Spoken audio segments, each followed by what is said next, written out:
পান্তা ভাত দিয়ে আজকে আমি জলপাইয়ের টক খাবো। ইচ্ছা করলো তাই করে ফেললাম। শখের বলে কথা। অনেকে শখ করে মাটির হাঁড়ি পাতিল কিনে, জামা কাপড় কিনে, অনেকে আবার রান্না বান্নাও করে। আমার খুব শখের এই রান্নাটা আজকে আপনাদের সাথে শেয়ার করলাম। চিংড়ি মাছটা প্রথমে তেলে ভেজে নিলাম, তারপরে এর মধ্যে দিয়ে দিলাম থেতলানো পেঁয়াজ, রসুন, কাঁচামরিচ এবং কুচি করা আলু। এরপরে জলপাইটাকে একটু কুচি করে নিলাম, দিয়ে দিলাম এবং শেষে পানিও দিয়ে দিলাম। ও এই ফাঁকে আরেকটা কথা বলে নেই যে জলপাইটা কিন্তু শেষে দিয়েছিলাম। জলপাইয়ের সিজন বলে কথা। এই জলপাইটা এত মজা কেন, মানে কথা বলতে বলতে আমার জিভেও পানি চলে আসতেছিল।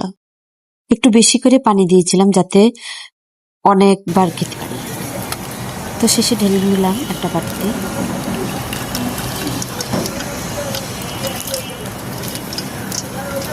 তারপর পান্তা ভাতের সাথে খেয়ে নিলাম। পান্তা ভাতের সাথে খেতেও কিন্তু দারুণ লাগে, তবে গরম ভাতের সাথে অসাধারণ হবে।